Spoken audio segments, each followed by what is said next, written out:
تیرا کلام رہے گا قائم پہاڑ جب نہ رہے خدایا، تیرے منہ کی ایک بات بھی ٹلے گی نہ چاہے کچھ بھی ہو، تیری مان دیے ہے زندہ سونے سے بھی قیمتی، میرا دل یہ دے گواہی ہے یہ کتاب عظیم، نازل کرے اپنا کلام شکستہ دلوں کو سکون ملے، تاریکی دور ہو میری راہیں روشن کر، دل اپنا کلام کثرت سے اے خدا بدل دے، رہائی دے کثرت سے پھل ملا، کلام رہے گا قائم پہاڑ۔ عزیز ناظرین، میں ایاد ظریف آپ تمام دیکھنے والوں کو ہمارے روز کے بائبلی مطالعاتی پروگرام کی نئی قسط میں خوش آمدید کہتا ہوں۔ ہم یرمیہ کی کتاب کا مطالعہ کر رہے ہیں اور آج ہم 22ویں اور 23ویں باب کا مطالعہ کریں گے۔ عزیزو، گزشتہ قسط میں ہم نے 3 پیغامات کا تذکرہ کیا، ایک پیغام صدقیہ بادشاہ کے لیے، ایک سب لوگوں کے لیے اور ایک بادشاہ کے خاندان کے لیے تھا، اور آج ہم 4 بادشاہوں کے لیے 4 پیغامات کے متعلق بات کریں گے۔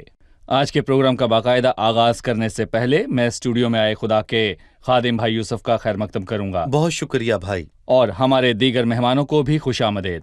ناظرین، بائبل مقدس کھولیے اور آج کے مطالعے میں ہمارے ساتھ شامل ہوں۔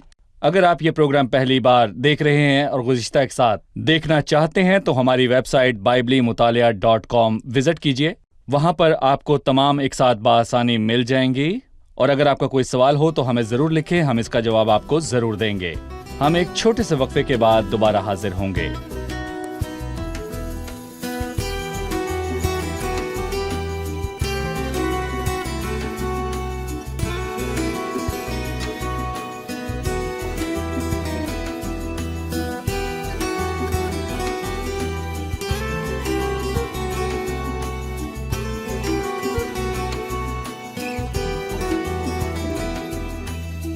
خوش آمدید بھائی۔ بہت شکریہ۔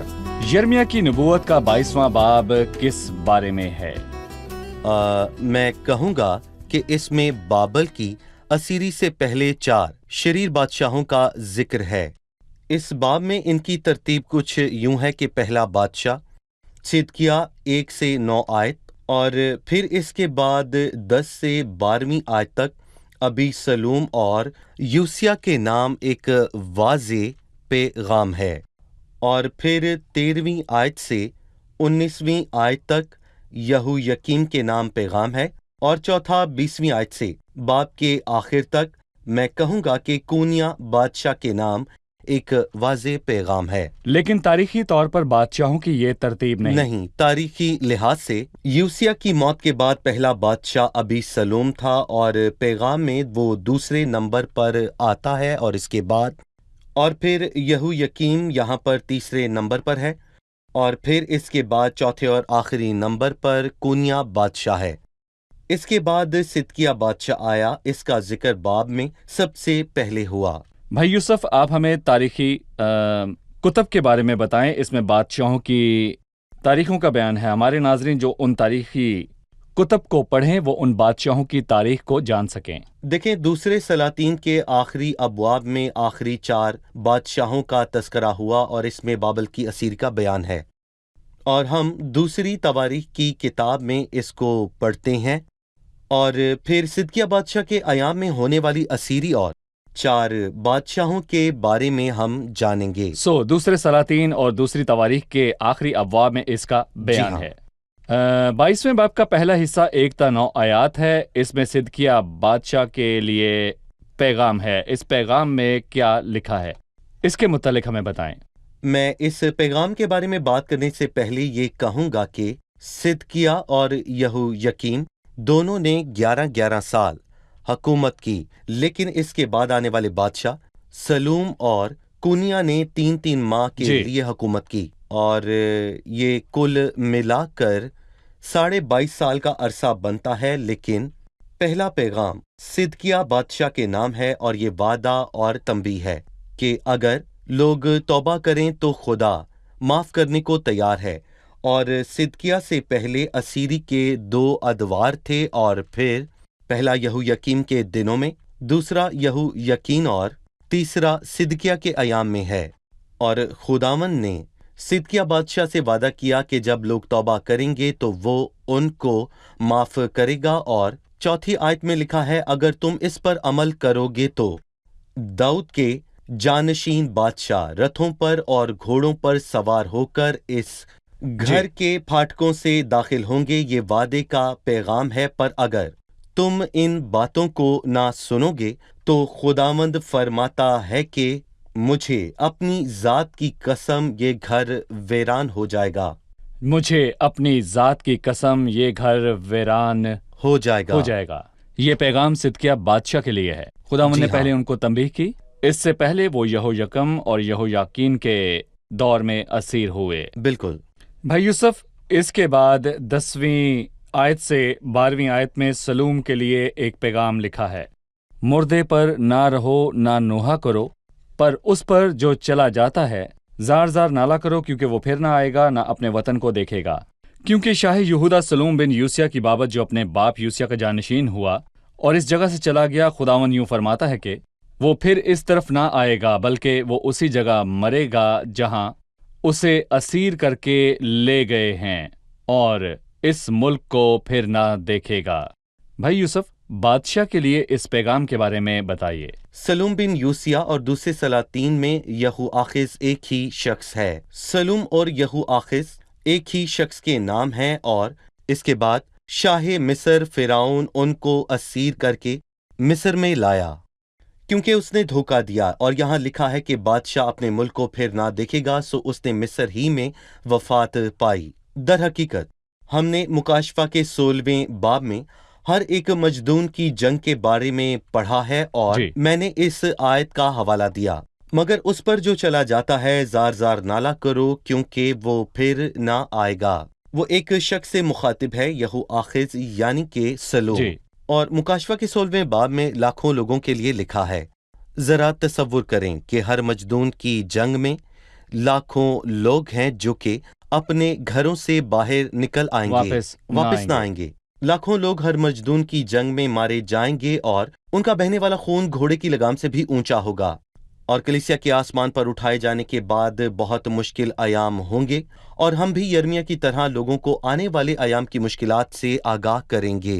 काश के आज के लोग यर्मिया के अयाम के लोगों से बेहतर होते। आमीन। भाई यूसुफ, 13वीं आयत से 19वीं आयत में एक और बादशाह यहोयाकीम के लिए पैगाम है। हमें उस बादशाह और उसके लिए इस पैगाम के मुतालिक बताएं। दर हकीकत यहोयाकीम एक शरीर बादशाह था। इस सबब से खुदा को ये नापसंद था, और खुदा का असूल है, क्योंकि जो मेरी इज्जत करते हैं मैं उनकी इज्जत करूंगा, पर जो मेरी तहकीर करते हैं वो बेकदर होंगे। यहोयाकीम यूसिया का बेटा था, और जब उसने तौरेत की किताब को सुना तो अपने कपड़े फाड़ दिए। पर हम यर्मिया के 36वें बाब में ये वाज़े तौर पर पढ़ते हैं कि यहोयाकीम ने नबूवत की तहरीर को आग में जला दिया। और फिर 18वीं आयत है, इसीलिए खुदावंद यहोयाकीम शाह यहूदा बिन यूसिया की बाबत यूं फरमाता है कि उस पर हाय मेरे भाई या हाय मेरी बहन कहकर मातम ना करेंगे, उसके लिए हाय आका या हाय मालिक कहकर नोहा नहीं करेंगे। उसका दफन गधे का सा होगा, उसको घसीटकर यरूशलेम के फाटकों से बाहर फेंक देंगे। बादशाह होने के बावजूद उसका दफन गधे का सा होगा, क्योंकि उसने खुदावंद के कलाम से अदावत रखी और खुदावंद ने उसके खिलाफ अदालत की, और ये उसका अंजाम था। जो भी खुदा के कलाम से नफरत करे उसका यही अंजाम है। जो भी खुदावंद कलाम से अदावत रखते हैं, जो भी खुदावंद के कलाम से अदावत रखता है और उसकी कदूसियत का इनकार करता है, वो होशियार रहे। बाइबल फरमाती है, देखो उन्होंने खुदावंद के कलाम को रद्द किया, उनमें कैसी दनाई है। जी, जो कलाम की तहकीर करता है अपने आप पर हलाकत लाता है। शुक्रिया भाई। अभी हम एक रिपोर्ट देखेंगे, फिर मुताले में आगे बढ़ेंगे। ईमानदार कलाम हक की मुनादी करता है, वो लोगों की खादिमों पर रोशनी डालता है। इस कलाम की रोशनी की वजह से वो दुनिया के लोगों की नफरत और बगावत का निशाना बनता है। यिर्मयाह नबी ने लोगों में मुनादी करने के बाद इसका तजर्बा किया। उसके खिलाफ मंसूबा बंदी हुई। एक ईमानदार गवाह का यही अंजाम है। यीशु मसीह ने अपने शागिर्दों से कहा, बल्कि वो वक्त आता है कि जो कोई तुमको कत्ल करेगा वो गुमान करेगा कि मैं खुदा की खिदमत करता हूँ। मेरे भाइयों, क्या आप ईमानदार रहते हुए खुदा की पैरवी करने के सबब से ये खतरा मोल लेने के लिए तैयार हैं? 20वीं आयत है, खुदावंद यूं फरमाता है, इस आदमी को बेऔलाद लिखो जो अपने दिनों में इकबालमंदी का मुंह ना देखेगा, क्योंकि उसकी औलाद में से कभी कोई ऐसा इकबालमंद ना होगा कि दाऊद के तख्त पर बैठे और यहूदा पर सल्तनत करे। यहाँ तो बादशाह का घराना खत्म हुआ, फिर मसीह जिस्म के एतबार से दाऊद की नस्ल से किस तरह हुआ? आपने यहोयाकीन बादशाह का कहा जो कूनिया है। जी भाई यूसुफ। 24वीं आयत है, खुदावंद फरमाता है कि मुझे अपनी हयात की कसम, अगरचा तू ऐ शाह यहूदा कुनिया बिन यहोयाकीम मेरे दाहिने हाथ की अंगूठी होता तो भी मैं तुझे निकाल फेंकता। बादशाह ने अपनी बदकिरदारी के नतीजे में सब खो दिया और एक शख्स ने भी अपना सब कुछ खो दिया। मसीह के शागिर्द यहूदा इस्करियोती ने अपनी लापरवाही के सबब से खुदावंद को चंद पैसों के लिए बेच दिया। वो उनमें शामिल हो सकता था जो कि मैं कहूंगा कि इसराइल के 12 कबीलों की अदालत करेंगे, वो जिनके नाम आसमान के शहर की 12 बुनियादों पर लिखे होंगे। वो बर्रे के 12 शागिर्दों में से हो सकता था, लेकिन उसने अपने लिए हलाकत को चुना। जी हाँ, बिल्कुल। देखिए, मैं कहूंगा कि दरहकीकत ये अहम और अच्छा सवाल है। उस शख्स की बुराई के नतीजे में उसकी औलाद में से भी कोई दाऊद के तख्त पर ना बैठ सका। और मैं कहूंगा कि मत्ती के पहले बाब में कुनिया या यहोयाकीन का जिक्र मसीह के नसब नामे में हुआ। सही। और दरअसल मत्ती के पहले बाब में ये नसब नामा मरियम के मंगेतर यूसुफ पर होता है और इसका मसीह यीशु से कोई लेना देना नहीं था। मसीह यूसुफ से पैदा नहीं हुआ। मसीह यूसुफ से पैदा नहीं हुआ। तो फिर बाइबल मुकद्दस में दूसरा नसबनामा क्यों है? क्योंकि कुछ लोग ये कहते हैं कि इसमें तजाद है। ये सच नहीं। वो इसको नहीं समझते और कहते हैं कि मत्ती और लूका में 60 चीजों में फर्क है, पर ये 2 मुख्तलिफ नसबनामे हैं। और मैं कहूंगा कि लूका की अंजील में मरियम का नसबनामा है और इसका कुनिया से कोई ताल्लुक नहीं है, और इसीलिए कुनिया की अदालत हुई और ये पूरी हुई। उसकी औलाद में से कोई उसके तख्त पर ना बैठा। यहाँ बे औलाद होने से ये मुराद नहीं कि उसके बच्चे नहीं, बल्कि उसकी औलाद तख्त पर ना बैठेगी। बिल्कुल। मसीह कुनिया की नस्ल से ना था, यूसुफ कुनिया की नस्ल में से था और यूसुफ मरियम का मंगेतर था। लेकिन मसीह यीशु रूहुल कुद्स की कुदरत से पेट में पड़ा। और मरियम भी सुलेमान की नस्ल से नहीं, वो नातन बिन दाऊद की नस्ल से है। और ये बिल्कुल मुख्तलिफ नसबनामा है और ये खुदा की हिकमत की अक्कासी करता है। उसने अपना कलाम पूरा किया और मसीह आया। वो उस तख्त पर बैठेगा और कुनिया से इसका कोई ताल्लुक नहीं है। मतलब कि दाऊद उन दोनों नसबनामों में मौजूद है। लेकिन मत्ती 1 में सुलेमान बिन दाऊद की नस्ल है, जिसमें कुनिया और यूसुफ भी हैं। कुनिया की औलाद में से कोई दाऊद के तख्त पर ना बैठेगा नहीं, लेकिन दाऊद से नातिन और फिर मरियम मसीह यूसुफ से नहीं, बल्कि मरियम से पैदा हुआ। बिल्कुल भाई यूसुफ, इस वजाहत के लिए शुक्रिया। भाई यूसुफ, हमने 4 पैगामात पर बात की। 22वें बाब में ये पैगाम 4 बादशाहों के लिए है, सिदकिया, सलूम, यहोयाकीम और कुनिया।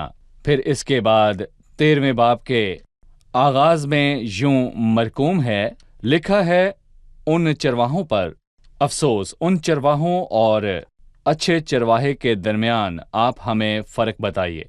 इसके मुतालिक आपकी क्या राय है? यहाँ शाह इस्राएल को चरवाहा कहा गया है और हमने आखिरी 4 बादशाहों के बारे में जाना जो कि सबके सब शरीर थे। और इसीलिए लिखा है कि उन चरवाहों पर अफसोस जो मेरी चरागाह की भेड़ों को हलाको परगंदा करते हैं। फिर उसने खुदावंद के चरवाहे की बात की है। लिखा है कि रब्बुल फाज फरमाता है कि ऐ तलवार तू मेरे चरवाहे, यानी उस इंसान पर जो मेरा रफीक है, बेदार हो। और फिर لکھا ہے یہ خداوند کا چرواہا ہے اور اسی طرح یہ خداوند کا برہ ہے۔ اور پھر لکھا ہے کہ میں تو اپنے بادشاہ کو بٹھا چکا ہوں۔ خداوند نے اس کو بادشاہ اور چرواہا اور برہ مقرر کیا۔ 5ویں اور 8ویں آیت میں اسی کا بیان ہوا ہے۔ اب میں 5 تا 8 آیات پڑھوں گا۔ دیکھ وہ دن آتے ہیں، خداوند فرماتا ہے، کہ میں داؤد کے لیے ایک صادق شاخ پیدا کروں گا، اور اس کی بادشاہی ملک میں اقبال مندی اور عدالت اور صداقت کے ساتھ ہوگی۔ اس کے ایام میں یہودا نجات پائے گا اور اسرائیل سلامتی سے سکونت کرے گا، اور اس کا نام رکھا جائے گا خداوند ہماری صداقت۔ اسی لیے دیکھ وہ دن آتے ہیں، خداوند فرماتا ہے، کہ وہ پھر نہ کہیں گے کہ زندہ خداوند کی قسم جو بنی اسرائیل کے ملک کو مصر سے نکال لایا، بلکہ زندہ خداوند کی قسم جو اسرائیل کے گھرانے کی اولاد کو شمال کی سرزمین سے اور ان سب مملکتوں سے جہاں جہاں میں نے ان کو ہانک دیا تھا نکال لایا، اور وہ اپنے ملک میں بسیں گے۔ بھائی یوسف، آپ نے بتایا کہ 1 تا 4 آیات میں اس نے جھوٹے چرواہوں اور اچھے چرواہوں کے درمیان فرق بتایا۔ پھر 5ویں آیت میں صادق شاخ کا ذکر ہوا۔ اس مخصوص نام سے کیا مراد ہے؟ اس مخصوص نام کے متعلق ہمیں کچھ بتائیے۔ صادق شاخ کے الفاظ بائبل مقدس میں مسیح کے لیے بہت بار استعمال ہوئے۔ مسیح شاخ ہے۔ ناصری کا مطلب ہے شاخ، اور جو نبیوں کی معرفت کہا گیا تھا وہ پورا ہو کہ وہ ناصری کہلائے گا۔ مثلاً اس آیت میں خداوند کے شاخ ہونے کا ذکر ہوا، یعنی کہ مسیح جو کہ مسیحا ہے، جو خداوند کی مرضی کو پورا کرتا ہے۔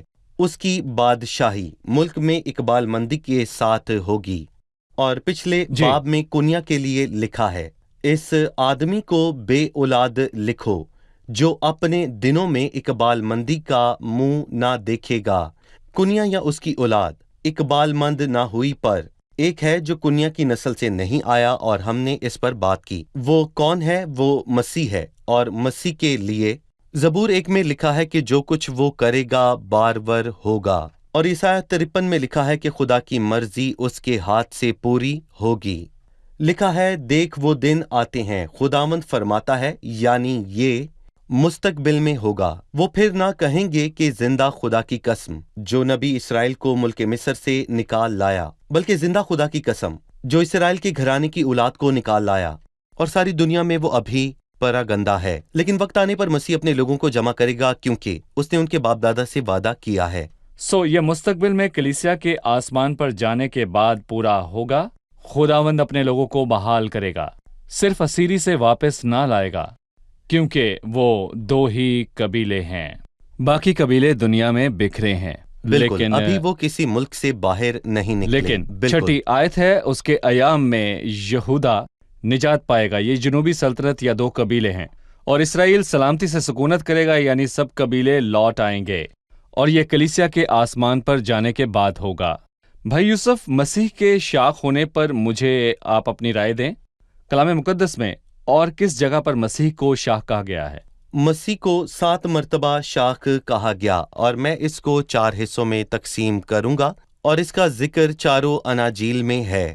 یرمیہ 23 میں ہے، میں داؤد کے لیے ایک صادق شاخ پیدا کروں گا، اور اس کی بادشاہی ملک میں اقبال مندی کے ساتھ ہوگی۔ مسیح راست بازی سے بادشاہی کرتا ہے، اور میں کہوں گا کہ یہاں پر مسیح کے بادشاہ ہونے کا واضح بیان ہے، جیسے متی کی انجیل میں ہوا۔ زکریا 3 میں لکھا ہے اپنے بندے یعنی شاخ کو، اور ایسا ہی مرکز میں لکھا ہے۔ اور صرف یہی نہیں بلکہ زکریا کے 6 باب میں لکھا ہے وہ شخص جس کا نام شاخ ہے، اور لوکا کی انجیل میں بھی یہی ہے، اس میں مسیح کو ابن آدم کہا گیا ہے۔ اور یسایہ 4 اور 11 باب میں اس کو خداوند کی شاخ کہا گیا ہے، اور میں کہوں گا یہ مسیح کے لیے ہے، اور یوحنا کی انجیل میں بھی اس کا ذکر ہوا ہے۔ بھائی یوسف، اس معلومات کے لیے بہت شکریہ۔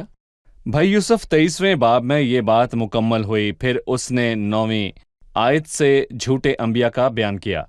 میں اس پر زیادہ بات نہیں کروں گا، میں 21ویں آیت پر آپ کی رائے چاہتا ہوں کہ ان جھوٹے نبیوں نے کیا کیا۔ 21ویں آیت میں مرقوم ہے، میں نے ان نبیوں کو نہیں بھیجا پر یہ دوڑتے پھرے، میں نے ان سے کلام نہیں کیا پر انہوں نے نبوت کی، لیکن اگر وہ میری مجلس میں شامل ہوتے تو میری باتیں میرے لوگوں کو سناتے، اور ان کو ان کی بری راہ سے اور ان کے کاموں کی برائی سے باز رکھتے۔ یقیناً یہاں خداوند متکلم ہے، उन नबियों के बारे में बताएं जो खुदावंद की मजलिस में खड़े नहीं होते, उसका कलाम नहीं सुनाते, बल्कि खुद से कलाम करते हैं। उनके बारे में आपकी क्या राय है?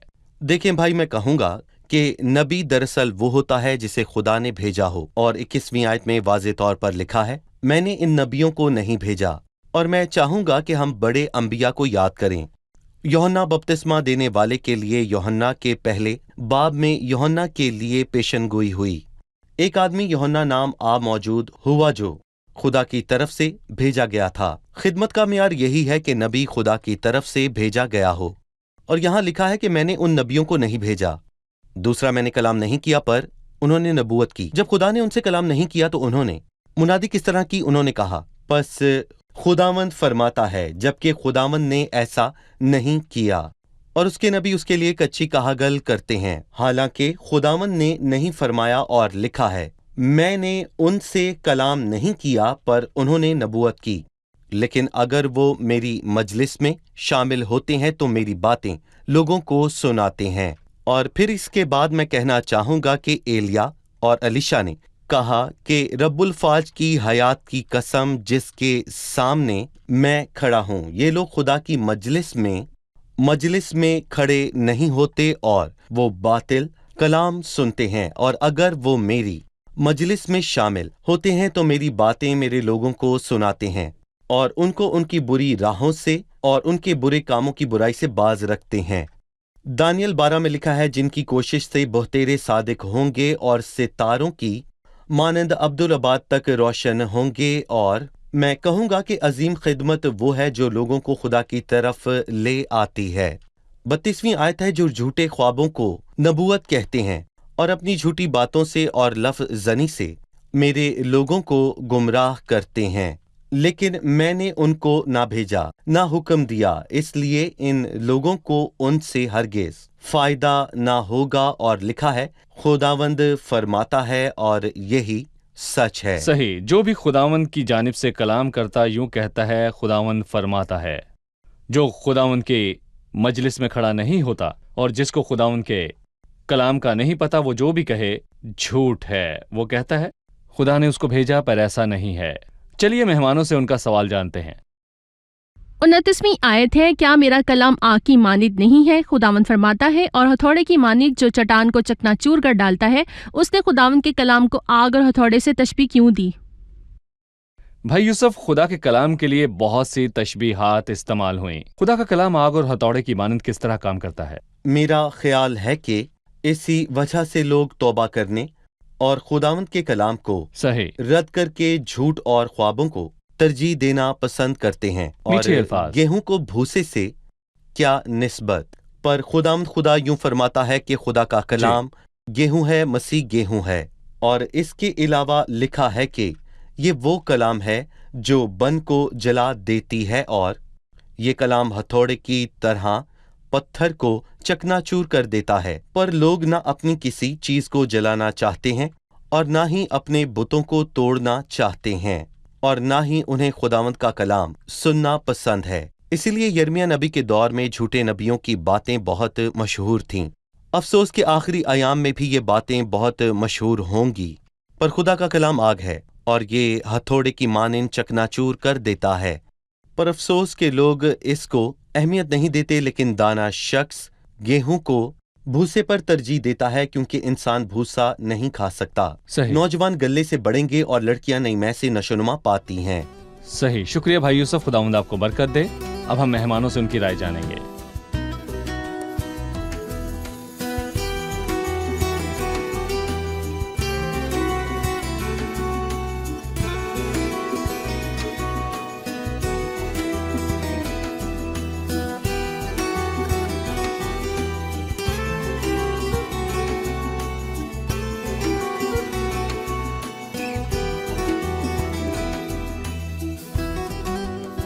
आप तैयार हैं? जैसा कि आज की किस्त से हमने बहुत कुछ सीखा, मैं कुछ सवाल करूंगा और आज का पहला सवाल 22वें बाब में से है। ये 4 बादशाहों के लिए 4 पैगामात हैं। हम सिदकिय्याह के मुतल्लिक क्या जानते हैं? मजीद खुदावंद ने उसको क्या पैगाम दिया? सिदकिय्याह बादशाह के दिनों में असीरी का तीसरा मरहला पूरा हुआ। खुदावंद ने اس پیغام میں وعدہ کیا کہ اگر لوگ توبہ کریں تو خداوند ان کو معاف کرے گا، اگر وہ اپنے دل سخت کریں تو خداوند نے ان کو تنبیہ کی کہ وہ ان کی عدالت کرے گا، اور ہم سب کے لیے بھی یہ ایک سبق ہے۔ خداوند نے پہلے 2 بار اسیری سے ان کو تنبیہ کی، پہلے یہویاکیم کے ایام میں اور دوسری یہویاکین یا کونیا کے ایام میں۔ جی بھائی یوسف، بالکل ٹھیک ہے۔ تیسرا مرحلہ یہی آخری ہے۔ جی، یہ صدقیہ کے ایام میں پورا ہوا، بالکل۔ اس نے خداوند کی تنبیہ پر توجہ نہ دی۔ صحیح۔ 30ویں آیت میں یہویاکین یا کونیا نے لکھا ہے، خداوند فرماتا ہے کہ اس آدمی کو بے اولاد لکھو جو اپنے دنوں میں اقبال مندی کا منہ نہ دیکھے گا، کیونکہ اس کی اولاد میں سے کبھی کوئی ایسا اقبال مند نہ ہوگا کہ داؤد کے تخت پر بیٹھے۔ متی پہلے باب میں خداوند یسوع مسیح کا نسب نامہ ہے، اس میں کونیا کی نسل اور یوسف کا ذکر ہوا۔ وہ بے اولاد تھا یا اس کی اولاد تھی؟ یہاں بے اولاد کے معنی یہ نہیں کہ اس کے کوئی بچے نہیں بلکہ ان میں سے کوئی بادشاہ نہیں بنے گا۔ متی کی انجیل میں مسیح کا نسب نامہ ہے، اس میں کونیا بادشاہ کا ذکر ہے، یہ یوسف پر ختم ہوا، اس کا مسیح سے کوئی تعلق نہیں، مسیح مریم سے پیدا ہوا۔ مریم کا نسب نامہ لوکا میں لکھا ہے، اس میں کونیا بادشاہ نہیں ہے۔ صحیح۔ لوکا کی انجیل میں مسیح کے نسب نامے میں کونیا کا ذکر نہیں، جس طرح متی کی انجیل میں ہے، لوکا میں ناتن بن داؤد ہے۔ شکریہ بھائی یوسف۔ صحیح۔ ٹھیک ہے۔ 23ویں باب کی 5ویں آیت ہے، دیکھ وہ دن آتے ہیں، خداوند فرماتا ہے کہ میں داؤد کے لیے ایک صادق شاخ پیدا کروں گا۔ صادق شاخ سے کیا مراد ہے؟ شاخ اور ناصری کا لفظ ایک ہی ہے۔ خداوند یسوع کے لیے لکھا ہے، نبیوں کی معرفت کہا گیا تھا، وہ ناصری کہلائے گا۔ نبیوں کی معرفت یہ لکھا ہے، 7 مرتبہ اس کا ذکر ہوا، اور چاروں اناجیل میں یہ اسے ترتیب سے لکھا ہے۔ یرمیہ 23ویں باب میں صادق شاخ کا ذکر موجود ہے، وہ باور ہوگی۔ متی کی انجیل میں صادق شاخ بادشاہی کرتا ہے۔ بالکل۔ زکریا میں اپنے بندے یعنی شاخ کے الفاظ لکھے ہیں، یہ مرکز کی انجیل سے ملتا ہے۔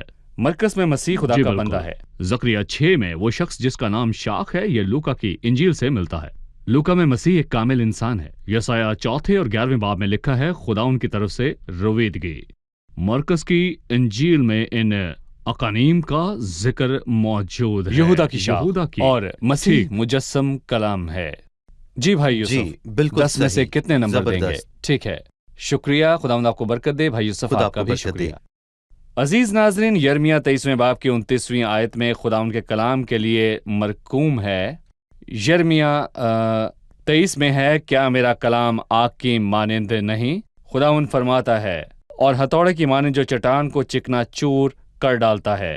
میں کہوں گا کہ خدا کا کلام مؤثر ہے، وہ بناتا بھی ہے اور وہ چکنا چور بھی کر ڈالتا ہے۔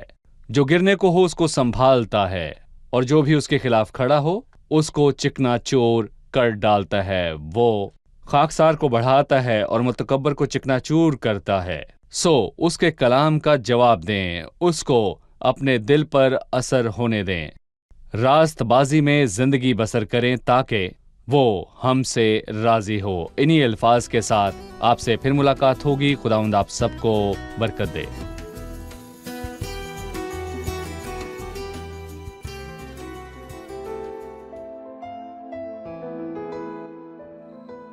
تیرا کلام رہے گا قائم، پہاڑ جب نہ رہے خدایا، تیرے منہ کی ایک بات بھی ٹلے گی نہ، چاہے کچھ بھی ہو۔